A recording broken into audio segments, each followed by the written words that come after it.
When you don't know who you are or where you come from, you experience a hole in your being. There's something missing.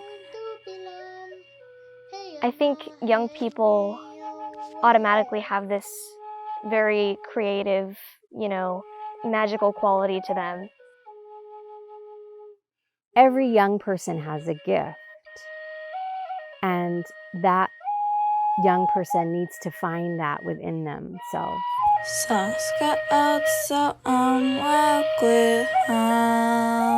We did it mainly because we realized a lot of the people that are called Hispanics or Latinos or Chicanos or whatever, or over 80% of them are actually indigenous. And a lot of them are aware of it, a lot of them are not. So we decided to concentrate on programs that would promote their culture and help them retain it or help them realize it.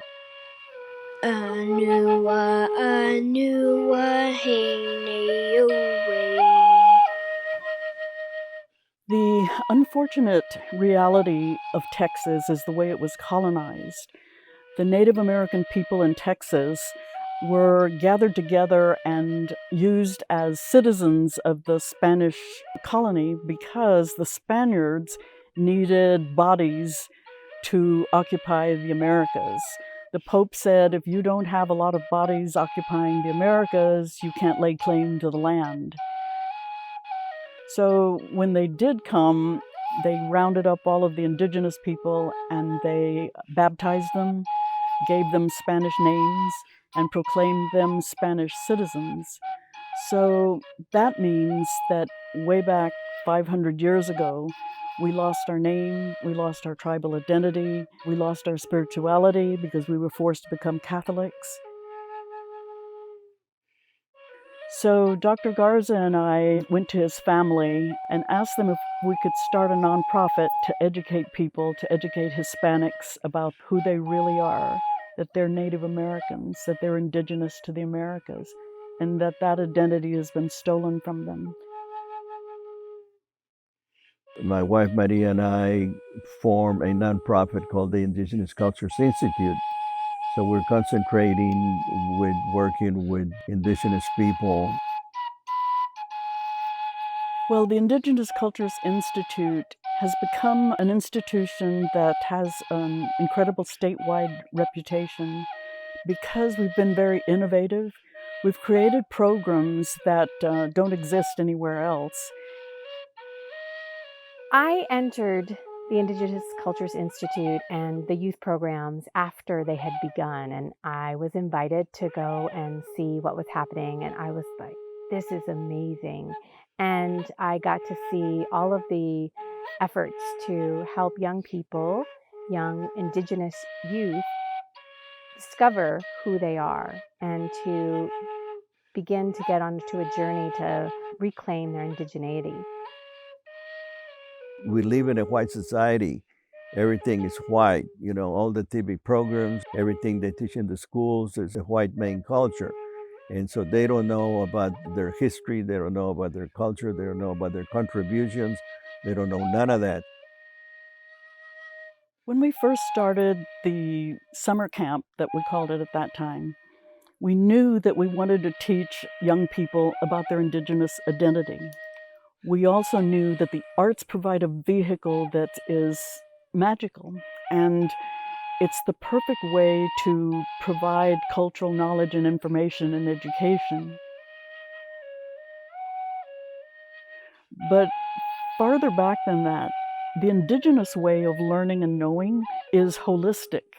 So you don't have math here, and then you go to English, and then you go to the science class.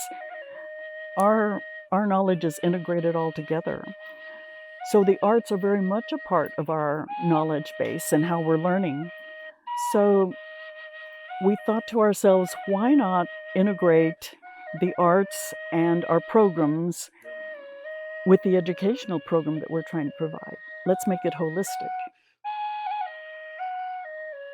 Roxanne Schroeder Arce was with us during that first year, And she helped us to see a way that we could use our indigenous ways to interweave all of those teachings so they would become one complete experience. Every year I get to see the Summer Youth Encounter blossom and grow, and every year more components are added that bring the youth even more deeply into discovering and reclaiming their own indigeneity. So from year to year, we became more and more integrated. And finally, a couple of years ago, the ceremonial part became very important, the spiritual part. And then we realized we should go ahead and just make this a full cultural immersion ceremony, a full week-long ceremony. So that's what it is now. That foundation is now set. And what we do is we build on honing the lessons and honing the kinds of activities we have. But basically, it has a very strong foundation now.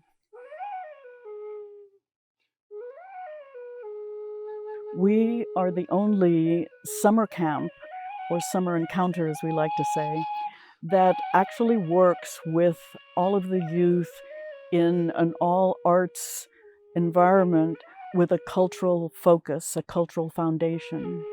So what we do is we create cultural immersion in Native American culture in a ceremonial setting for a week-long experience.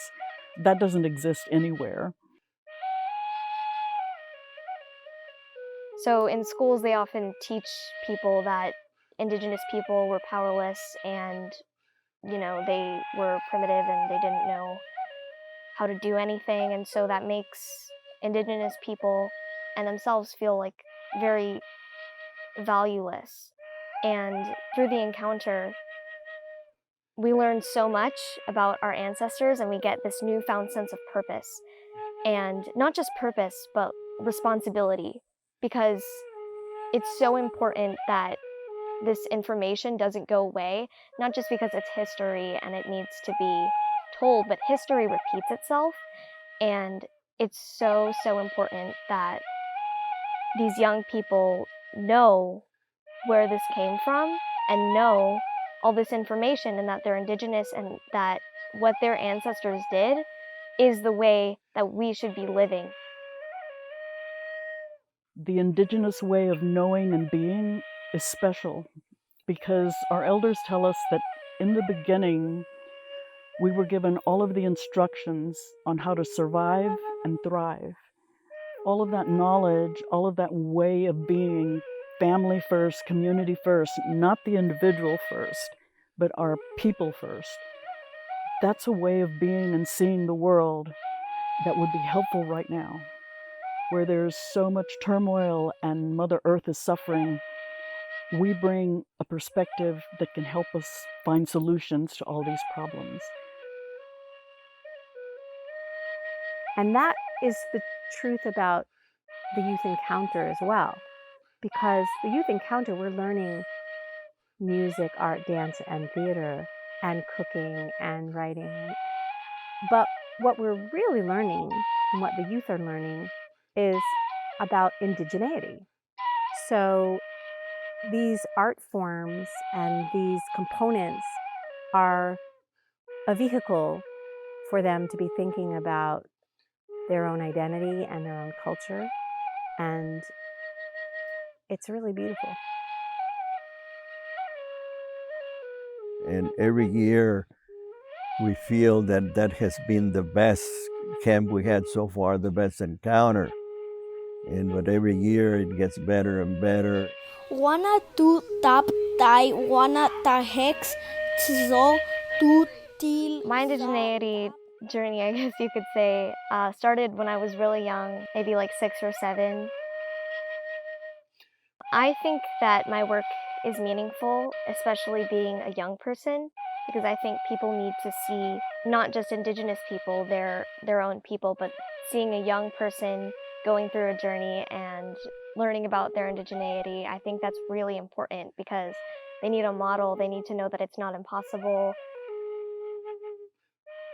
It makes me very happy to see our people, especially our young people, learning about their culture, learning about their contributions. I feel that we've succeeded in passing the legacy down to the young people, and that instead of looking at it and wondering what it is, they know what it is and they embrace it. And to see that happen is just beyond gratifying, and it's a really beautiful experience. Our young people are extraordinary, and they are going to lead the way to some wonderful things for the world. And teaching and learning and participating through that, it's going to help the youth in the future because they need to know how to help their communities and how to help the environment. The youth programs that the Indigenous Cultures Institute puts into the world are impacting people that we don't even know. And that impact is great. And I am incredibly grateful for all that ICI is doing. My hope for the future of the encounter is that these young people find ways to stand up in their community and tell them, hey, this is what we need and this is how we're going to achieve it, and we have all this knowledge and we're here to teach you. So if you want to learn, we're here to teach you.